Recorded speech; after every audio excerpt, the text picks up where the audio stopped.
Well, welcome back. Just for the people at home in their office, we've had a lovely lunch. We start off with escargot, and then there was a lovely pheasant dish. Jimmy Barnes dropped in, sang a few songs. None of that's true, but it was only a slight exaggeration. It was a lovely lunch. So welcome back for the afternoon session, and it's a Kinship Carers panel. So I'm sure will be one of the highlights of the day.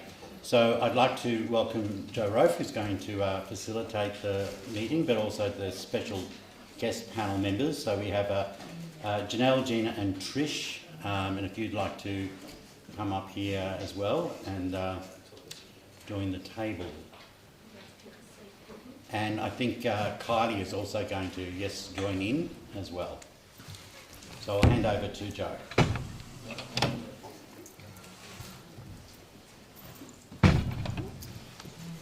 Good afternoon, everybody. I hope you enjoyed that fabulous lunch that Lindsay just described. But I did notice the egg sandwiches went very quickly. Just so for those people at home, there were egg sandwiches. So this is probably the best part of the afternoon because you get to hear literally from the horse's mouth.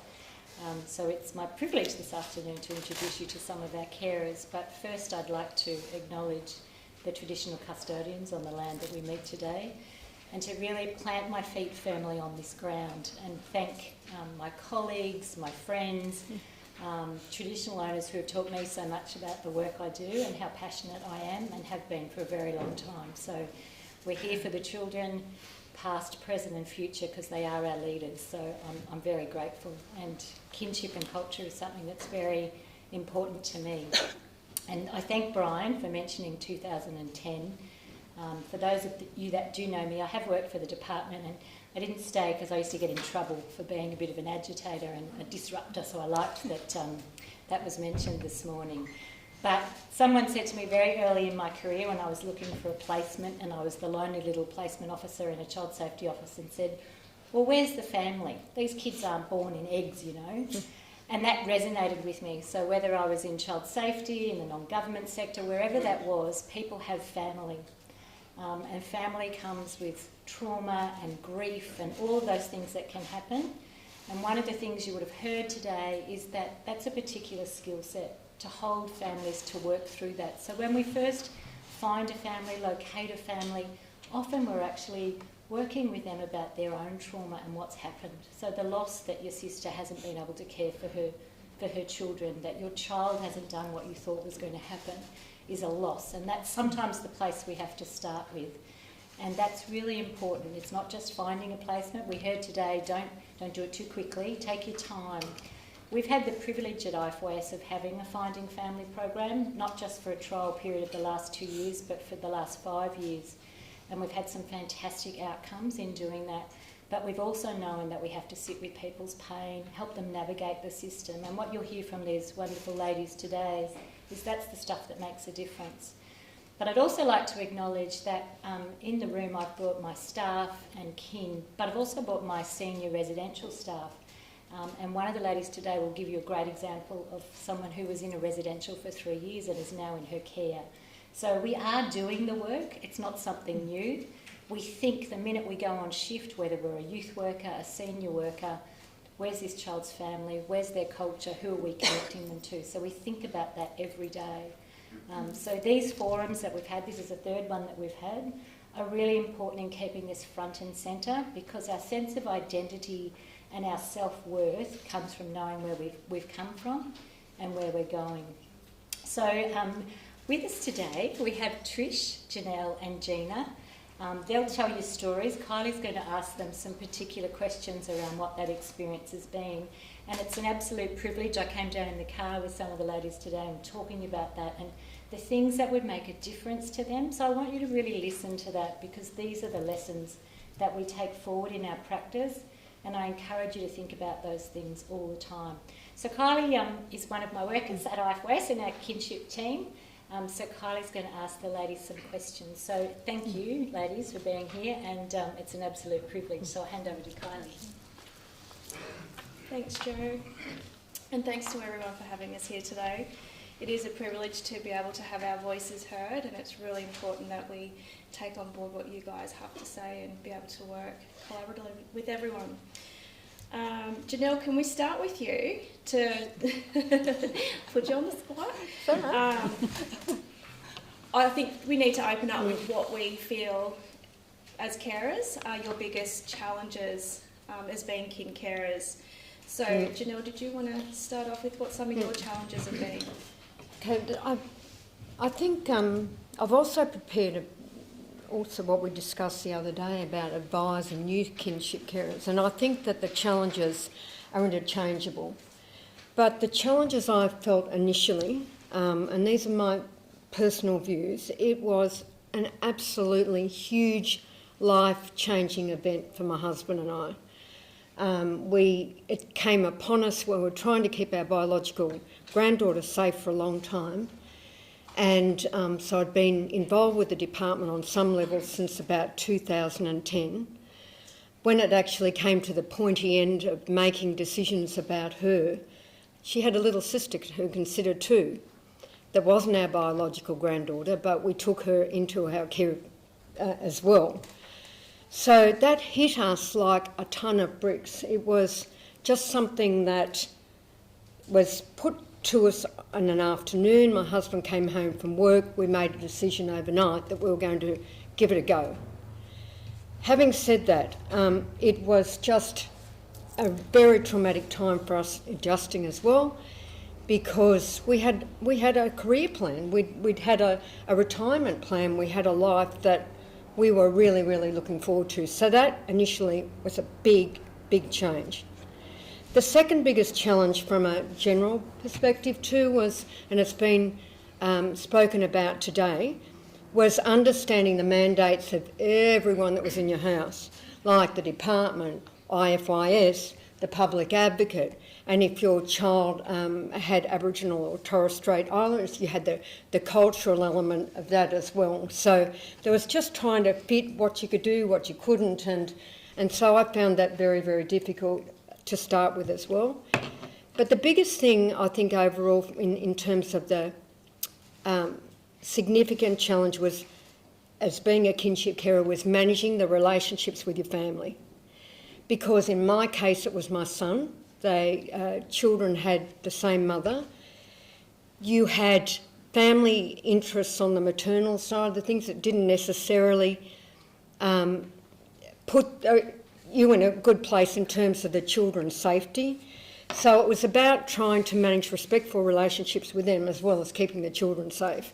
So in terms of the big picture things, they were the biggest challenges for me, but Tricia and Gina might have different opinions on that. Thanks, Janelle. And I do know that Trish has got similar challenges, but again, coming from a different perspective. Trish, did you want to talk about some of your challenges, Trish? Yes, I think, I totally agree with everything you've said, how it is life-changing. But I think one of the biggest challenges for me was dealing with a traumatised child. I'm a parent to 4 children. I consider I'm a really good mum, and I thought I knew it all. But when the little one came into our care, I simply realised straight away, everything I'm doing here, it's just not working. It's not working. Why isn't it working? I'm a good mum, so I should be getting through to this little one. But I wasn't. His trauma was so complex, and I just instantly started saying, please, somebody, give me some training. Help me with training, because you're afraid you're going to get it wrong and traumatise the child further. You know what you're doing isn't working, and you start to feel out of your depths. If you feel out of your depths and you start to feel burnt out, then you're not going to be able to do the best thing you can for that child, and they really need your help. And this was something I feel very strongly that either training should be mandatory for kinship carers, and that's a big thing to say, or at the very least it should be very strongly supported, offered, because even if you take one thing away from that training, that might be that one thing that works. And it also helps you to be around other kinship carers who are experiencing the same things, to be able to ask questions about why isn't it working, what am I doing wrong, and you don't feel judged. You realise that you need this training, and that is why you're there. And I think the biggest step is to ask for that help. it's a strength to ask for help if you're not coping. So that was one of the biggest challenges, was dealing with the traumatised behaviour of these little ones. And also, completely different to that, I suppose, it was also not having any authority or control and a true involvement in making decisions around our grandson.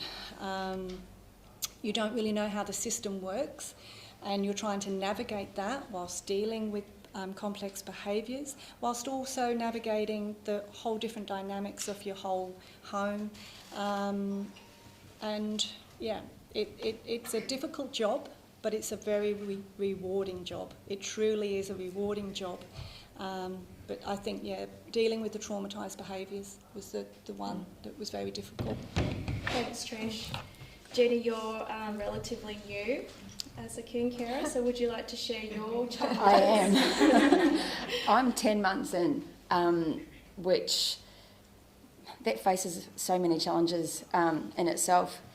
My young man is started high school, which is a whole new bunch of challenges in itself. And I guess the support in dealing with what these two ladies have said, being able to get the support to give the kids the training, it's just such a mixed bag of things that you need. The rewarding now, like I'm seeing progress, which is amazing. You're definitely dealing with trauma is probably one of the biggest things, and identifying that it is trauma. It's not bad behaviour. That's right.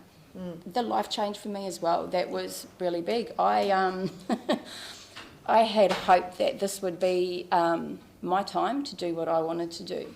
Now this time's changed a little bit, but you know what? I wouldn't change it for the world. While I've got you there, Gina, just on thinking about the young man in your care, what do you think could make a difference to him? You know what? He's the coolest kid on the planet. He would probably say that he needs nothing. I guess he came from, he was 3 years in care. So he had, I don't know if the right phrase to use is institutionalised, but he had become very used to a residential system.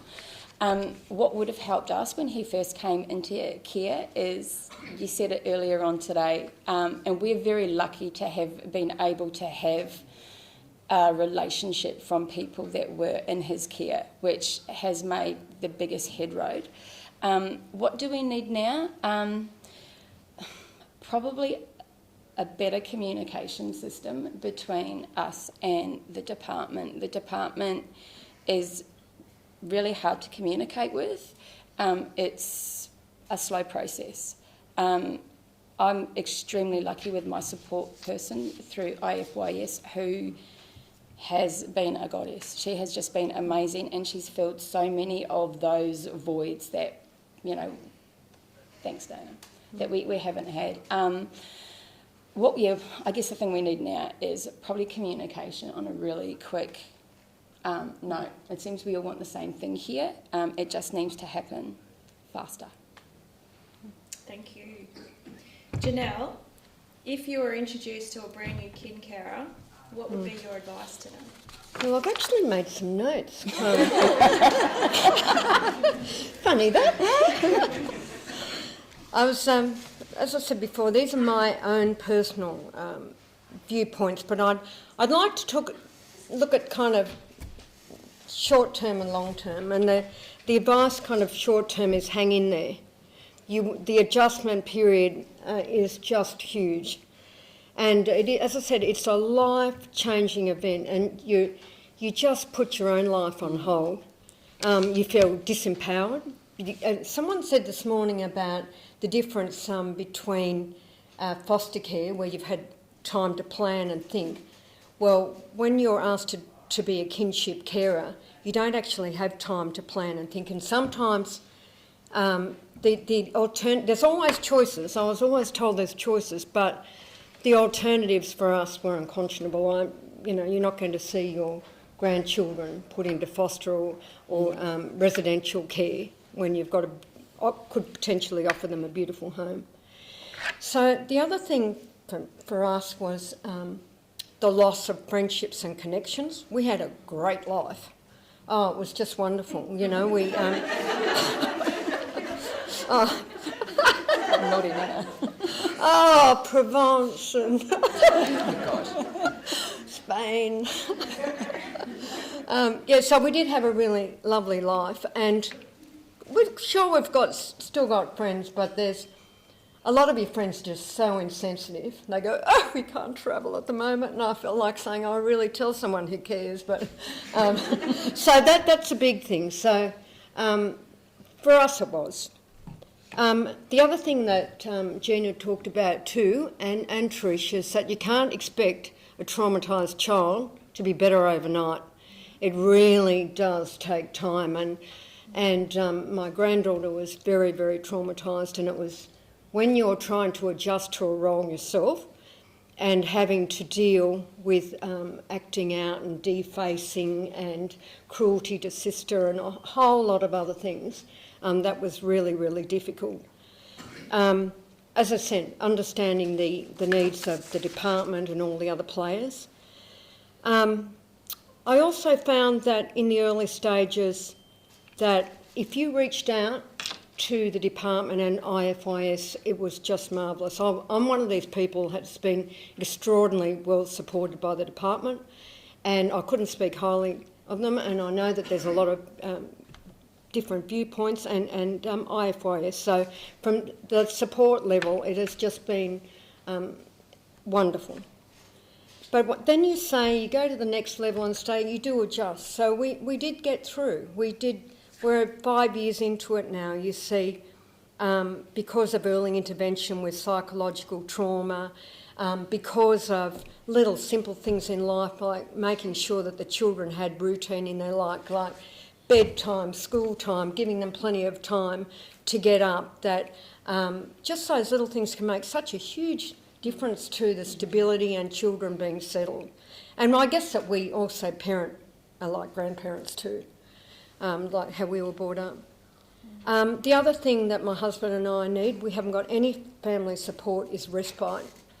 And I so look forward to that, and the ability to be able to have a weekend off where you know that if you've got a really good respite carer, which we have, and it's taken a while, to just go for a walk with your dog on the beach or go out to dinner or have friends over and just take time for your own relationship is just so important.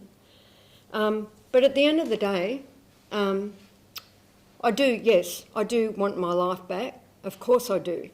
But I'm not going to get it back. But I think you just think about, just redefine the things in your life that make you happy. And now we've got really two very settled, very loved, very beautiful, magnificent girls that are achieving so much in life and at school, and we keep them so busy that they just spin. So, just a word of, don't advise your kinship carers to get into things like dance. You have to mortgage your house. The skate park. For us, of course we wouldn't have it any other way, but I would be lying if I said, if I don't lament what I've lost. Absolutely. Thanks for sharing, Janelle. Those girls are very lucky to have you too. Trish, how can we better support kin carers, and what do you think needs to happen? How can we better do what we're doing? Well, I think, first of all, I think treat kinship care for what it is, and I think this has already been said today, but it's really family support. So don't call it a placement, make it feel a lot more normal for children. They're just in family care. And support that family to help family. We're not general foster carers. We've talked about this as well today, so I guess I'm just kind of going over some old things, but we're not general foster carers. We haven't planned and chosen to foster children. We're a family that change our whole lives, sometimes suddenly, to keep our family together. And we sacrifice our dreams, as you were saying before, and we do this willingly. Our relationships with our children's mother or father, the children in our care's mother or father, you lose that, you suffer grief and loss over those relationships. So I think we need to be recognised as different to general foster carer in that we need more specialised supports. Yeah. We need counselling sometimes with that grief and loss. That should be offered to us, and not just once, because sometimes we don't want to. We go, no, we're fine. But there's a lot of things that change in our lives, and to do the best we can for these children, we need to be supported well with issues that are relevant as they come up. Help us to with resources, where to find those resources, who to turn to. We have to navigate a Centrelink system all of a sudden. We have to understand a department. So support us in those ways, financially if that is needed. And in the system, have open communication and transparency with the kinship carers. Answer all their questions. It just relieves our worries. We just need to understand. We want to be certain that the right things are being done for these children in our care, because we love them. They're our family. So involve us in the whole process. Involve us in family group meetings, in case planning. Strongly offer training. I'm going to bang on about training again because I think it is so important. Can you talk about some of the training that you have completed and how it has benefited you? The first one, I've done PACE. I have done Circle of Security. I've done promoting positive behaviours, dealing with sexualised behaviours. I know there's some more which I can't quite remember. But it has really, really helped me to always see the inner child, to never focus on those behaviours. Look beyond those behaviours. Those behaviours are a cry for help, but believe me, they can be so challenging at times. It is so hard. Anyone that says it's not hard, they're not being truthful. It is so difficult, but you must never lose focus of the inner child. Those behaviours are a cry for help, and they need our help. So that's another question about what I would say to a new kinship carer. I would say you must be committed. You really need to know how difficult it is. I think if there was some training for new kinship carers to say, look, this is what really happens. This is how it is. Are you fully committed to this? And stay committed. Is your partner fully committed? If you're not both equal, it's not going to work. Is your family supportive of your decision? Will they support you in your decision? If you don't have your family supporting, it's going to put a strain on that placement. So you need, we have adult children and 5 other grandchildren, 2 in our care, so 7 altogether. And it does affect all those relationships. So kinship carers need, another type of support is how we manage those feelings around, hey, I'm not seeing the other grandchildren as much. Is this unfair? Are they being affected? Do our adult children really, really think this is all okay? If you have that support and you are a big family network and you're all on the same page, that placement's going to be more stable. But you need to have training because it's not an easy job. You might be the best mother in the world, and I think I'm a great mum, but I did not know how to parent a traumatised child. I think if I didn't have your support, honestly, Kylie, I think I would have just been a basket case because, you just were like, I was terrified I was going to make his trauma worse. So I just needed help, and we had some wonderful training and facilitated by our IFYS, and it's been absolutely invaluable. Yeah, so... You mentioned before, Trish, financial support. Yes. So, just on that, do you think it would be beneficial for kin carers to continue to receive financial support for children after they turn 18? I think when a child turns 18, in my opinion, I don't feel they're really ready to venture out into the world. So I would suspect a lot of children would still stay in care after that age. And I think it should be looked at on obviously an individual basis. But yes, I certainly think that it should continue in a lot of cases because there would be that need there. They they perhaps would have more opportunities for going to university. If they're with older grandparents, there's not that income coming in. Some grandparents are living solely on a government pension. It's not a lot of money. The foster care allowance helps, but if that was to stop and there was no other supports available to these grandparents, they're going to struggle to give these children, like maybe, oh look, you've started uni but I can't afford it anymore. You know, so yes, I think so. I certainly do think that though that financial support certainly should be something that should be looked at, that it should continue, yes. Yeah, Great, I would agree thank with you. that. Yeah. Definitely some food for thought there. Yeah. Gina, if you were able to speak with a politician or a policymaker, what would be your key message and what would you like or ask them to do? I'll change. Yeah, change. Absolutely. There's been a few buzzwords thrown. Sorry. I'm sorry. Definite change. There's been a few buzzwords that have been thrown around today. You know, it's funny, like I'm only 10 months and I'm very new to it. I feel like there's a lot of, this department's got this part right, being docs. IFYS or PCare or the support agencies have got so much right. The kin carer has got this much right, but it needs to all meet in the middle. It can't be a 10 or 11 year process. It needs to happen now and it needs to be fast. I feel this, and this is only my point of view, the funding for companies like IFYS and the Finding Families, if we didn't have that, I would have a young cousin still in care. It's integral. The support behind, be it training or respite care, respite for me is something that I absolutely, especially in the early 6 months, like I needed help. I needed to get to work, and that was my big thing. And to encourage a young man with, massive behavioural issues and 3 years inside an resi, and resi was amazing. The carers that worked there were great, but I think there's a lot of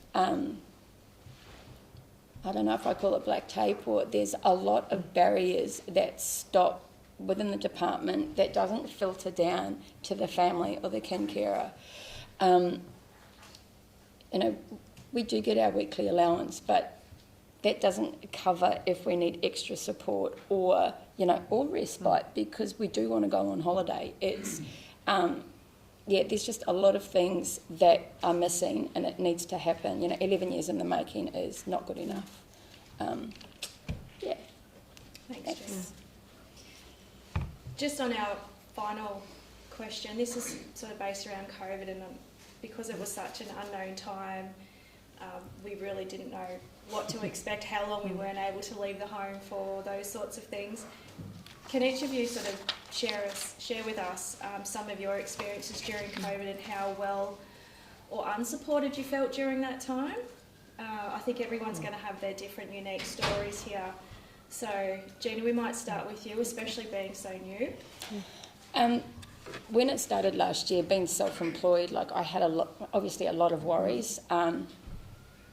It was hard, not only from a business perspective, and obviously had that to run as well, but running a family that was just sort of coming together throughout the COVID period.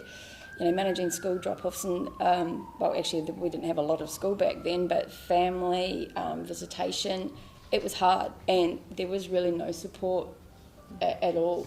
With regards to lockdown and the homeschooling, wow, what do I know about algebra? Seriously. But you know what? We did what we could. We had a lot of fun where we could, but the support came from under our roof. It was just what we could do at home. There was not much that came from anyone else. He did really well. I was really proud of what we managed to get done. But it was a challenge, especially with visitation and family contact. Yeah. What would you like to have seen more support around during that time?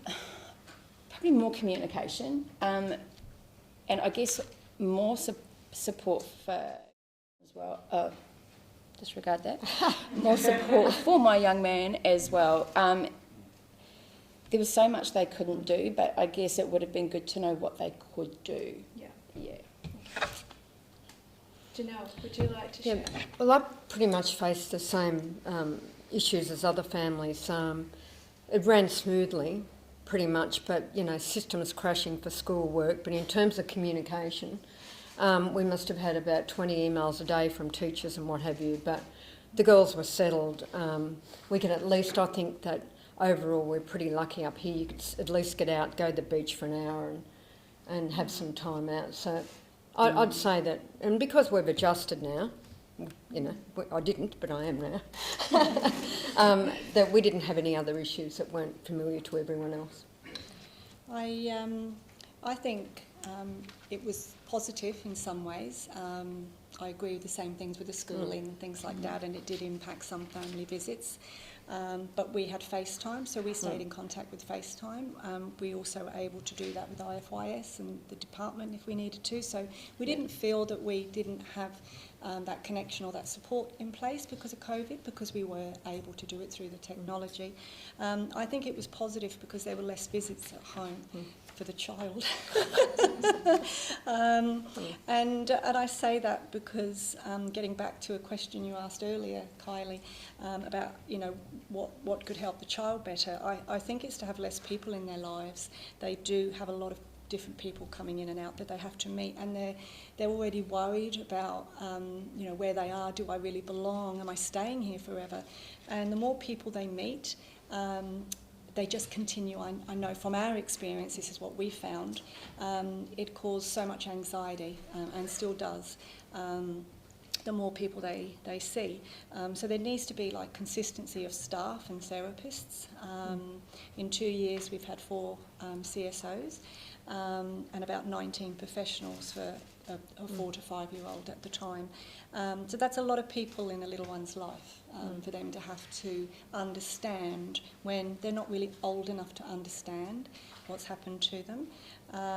But our visits from the CSO and IFYS you managed to do together, which was very beneficial. So I think if you can streamline visits, that is a good thing for a child. It's less intrusive for them. It makes them less anxious. And just, you know, the department and IFYS in our situation, your support, you just really need to work well with that family so that we can help those children the best, and I think that you do. A lot of bad things have been said about, you know, the system. It's too slow. I agree with all of that. Things do take time and you don't understand the system, but I do need to say that for myself, a huge thank you to the department, because they really have saved my grandchildren's lives. So they do good. They get bagged an awful lot in the papers for the odd things that go wrong, but they do a lot of good. They do a lot of good, and they do have to run by a process and a system. But yeah, they saved my grandchildren, so I will be forever grateful, and they do wonderful things. But there's always room for improvements, and I think if we can have forums like this and bring things to attention, and if we're all saying the same things, and I think today I heard a lot of things that we were all saying what I would expect all of us kinship carers totally 100% agree with. So let's make it happen. You know, like, let's bring this change, and let's not take so long. The processes are just too long, and you don't understand, and you're treated sometimes as a kinship carer like a stakeholder. I was called a stakeholder once when I asked for feedback regarding therapy. Oh, you'll find that out at the stakeholders meeting, and you're a carer. I said, don't call me a carer, I'm a grandparent, I'm a kinship carer, this is my family. And I'm not a stakeholder. Tell me now. I'm the one doing this job at night, day in, day out, trying to get a child to bed that takes 2 hours because he's traumatised. Tell me your feedback from this therapy I'm doing with you every week. So a bit more transparency, so you can then help that child at home. Is this therapy working? If you feel it's the wrong therapy, you should be listened to. We know these children best. In my case, I did. I know sometimes that you're suddenly caring for a child that you don't know, that you have to build that relationship with. And I can't imagine how hard dealing with aspects of that would be because it was so difficult for us, and yet we'd had a great relationship with our grandson since birth and had taken care of him 60% of his life informally before he came formally into our care 2.5 years ago.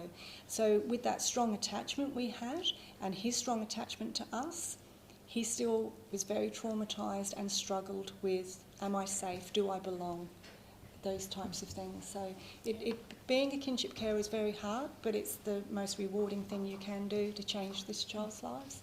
And I think any support we get, bring it on. You know, listen to these forums and put this in place. And I think that children do fare better with family. I think family's best. Absolutely. Family comes first. That's You guys my are view. all remarkable women, and I take my hat off to all of you.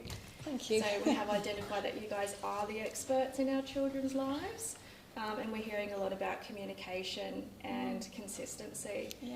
So he's hoping that we can all work together to make all of this happen for our Yeah, kids. just like transparency of how the system works. I know we don't need to know the ins and outs of the system, but when you love these children, you feel frightened when things are completely out of your control and you're wondering what decisions are being made for that child. You need to be involved in those choices and those decisions. You may not be the decision maker, but maybe you can have a voice because the children don't have one, and you try to advocate, and then you feel fear that if you're strongly advocating, you're stepping on someone's toes and you're just being argumentative when you're not.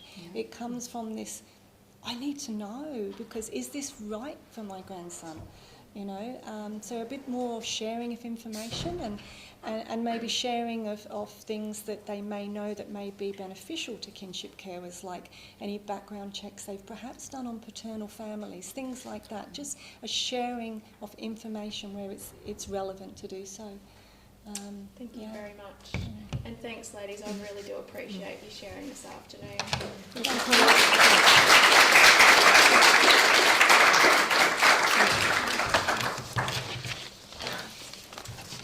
Thank you, Kylie, and it's fantastic. So we'll open up for questions. It's hard to actually ask questions after listening to this. I think we just want to Getting away. absorb it and think about it for a while. And the calls that you made were very powerful ones, I think.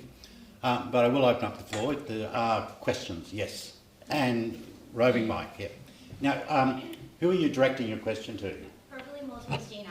Gina?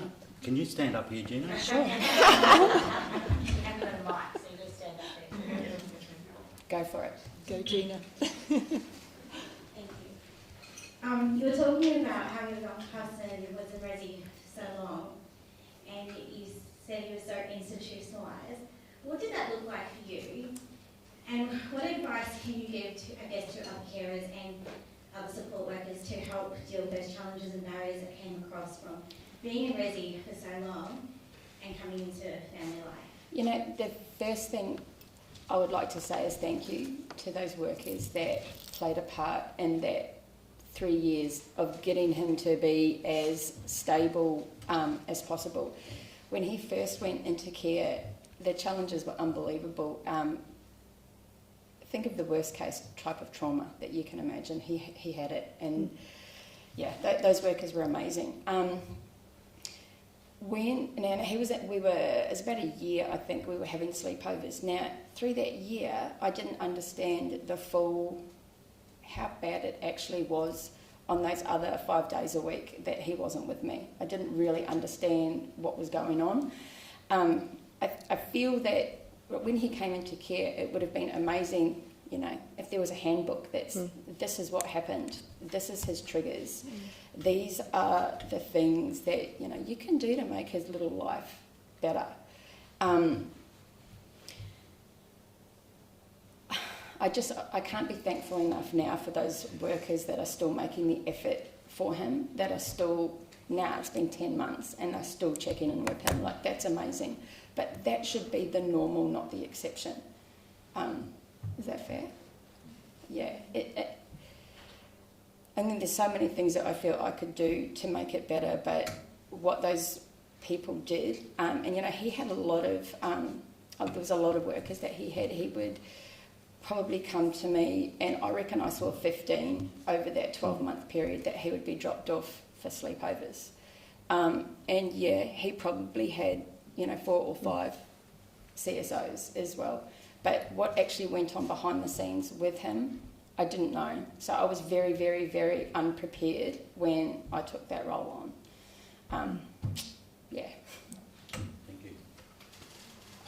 Your answer made your question or your comment earlier today about the role that residential care can play in facilitating and assisting that kind of transition makes it incredibly important that res care workers know what they're doing to assist these processes to happen, and because the role they can play is incredibly important. More questions from the floor? Just behind you, Joe, first off, yes. And who's your question to? 2 or 3 ladies. Okay, well, whoever answers, you've got to come up here. Let me get the question. Might be one. That's right. So my question's about those kinship carers or family members when children have endured an IA or an investigation in the department, and then a family member is found and the child's placed with that family member, but there's no orders placed over the child. So that grandparent or aunt or uncle or whoever it might be doesn't have any of the supports that you have obviously all talked about. It's been amazing through IFYS. And I guess I've supported a lot of those grandparents over the years and seen enormous struggles and often placement breakdowns for those young people moving on because they haven't had, the carers haven't had the supports. And I guess dealing with those trauma-based behaviours without any understanding of what's happening, thinking it's just bad behaviour, trying to navigate the personal relationships with their own biological adults, children, that are their children, and then trying to gain some sort of therapeutic support for their children that they're caring for, but not being able to afford it. So I just wondered if you had any insights or any way that, I guess, as a community, that we could support those carers. Yeah, are these carers whether it's informal care? Are you speaking about informal care? Sorry, I just can't hear you. Oh, Yeah. Oh, I don't know if I can answer the whole question. Yeah. Oh, thank you. I'm sorry, were you speaking about informal care? Yes. I think there is a place to recognise informal care. Absolutely. I'm not sure how to go about that, but I think that certainly a child should not have to be part of the protection system for their carers to be able to access resources and have financial supports. It's about what is best for the child, and the child will need support, and the child needs the kinship carers to be supported to do a better job, so they don't get burnt out and all those things which you can get if you feel overwhelmed and the supports aren't in place, and you shouldn't have to have formal care, I think, to have financial support. And I think that support for kinship carers should be very broad. It's not just, I'm a grandparent, as we know, but it's not about just grandparents. There's people there, kinship carers that are very young, that are still kids themselves, and they're suddenly responsible for brothers and sisters. And those little ones shouldn't have to go under a protection order for those ones to get support, and they need a different type of support than us grandparents need. They've got their whole lives ahead of them. They're going to meet someone, fall in love, or get married, but hey, I've got these two in tow as well. Do you still want me, sort of thing. So it's going to affect their relationships and growing up and going forward. So I think informal care needs to be recognised and looked at, and care from the young carers up to grandparents. It's everything Can in I between. also comment, please, Trish, because I think that there needs to be some formalised process for identifying informal carers in the community. Meredith's slideshow really highlighted to me the potential for children to fall through the gaps if there are not clear assessment strategies to see if someone's suitable to be a kinship carer. And I would imagine that if there's no framework to support kinship care that's on an informal basis in the community, but that's exactly the children that are at risk. And I think that that's something that that we spoke about with Joe on the way up, about how you go about doing that. I haven't got the background to comment necessarily on people that aren't in our privileged position in terms of support processes, but I imagine that it's a huge gap in the community.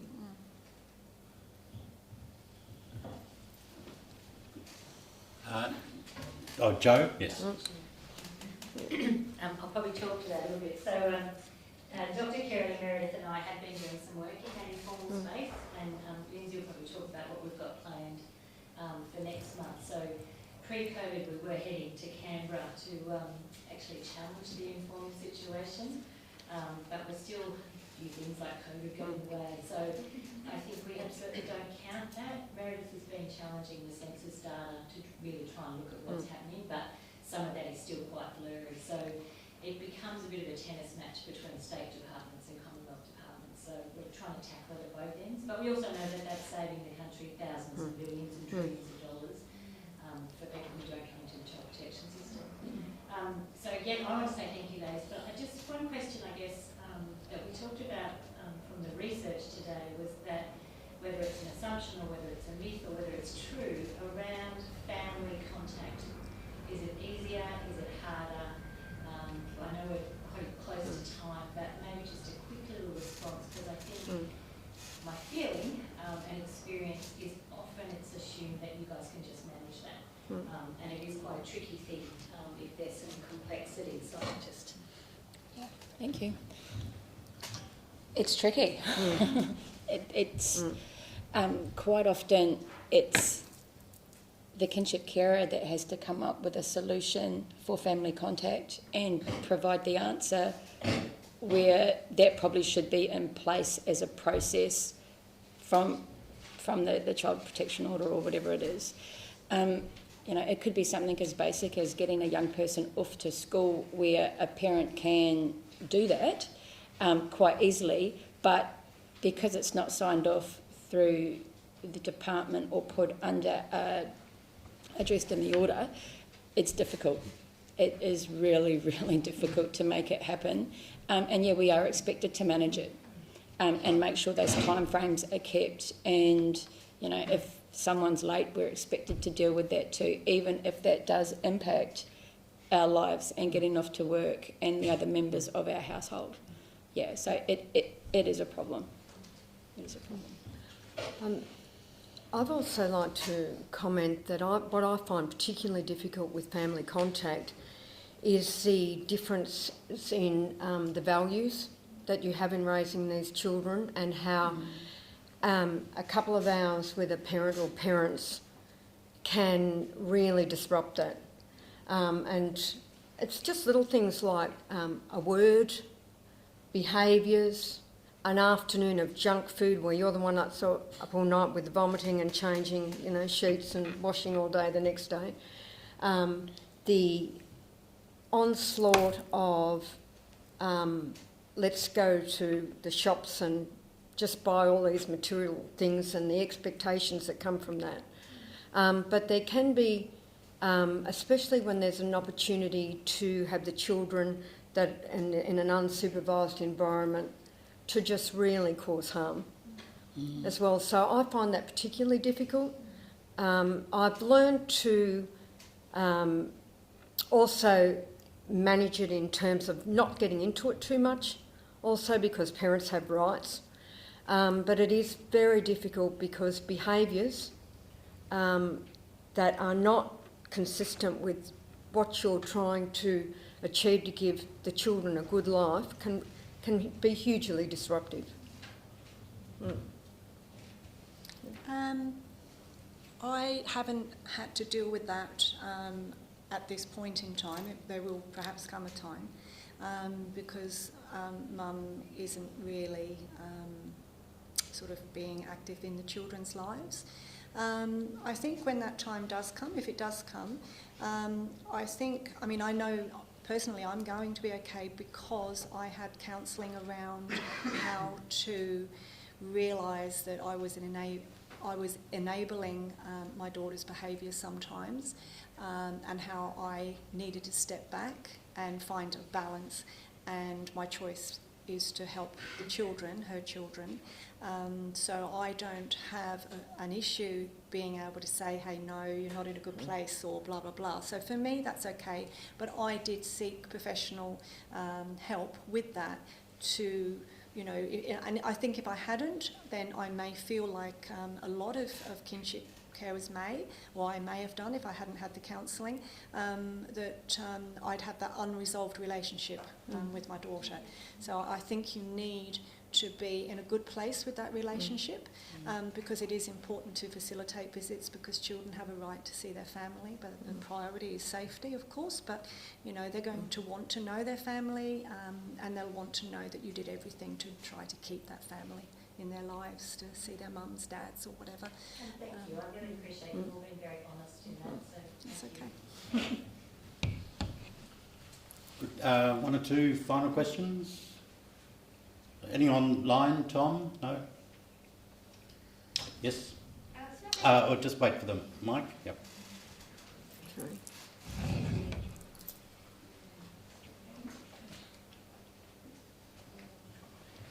Who is your question directed to? Actually, it's not really a question, it's more an acknowledgement. I just would like to say thank you very much, each and every one of you, for being so honest and being courageous enough to tell your stories.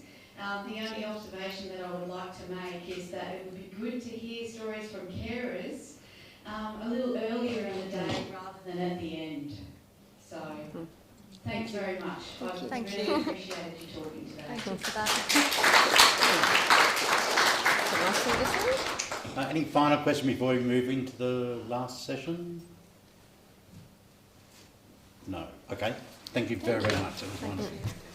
And we have gifts for you somewhere as well. We've got gifts for you. Nice gift. Yes, chocolate.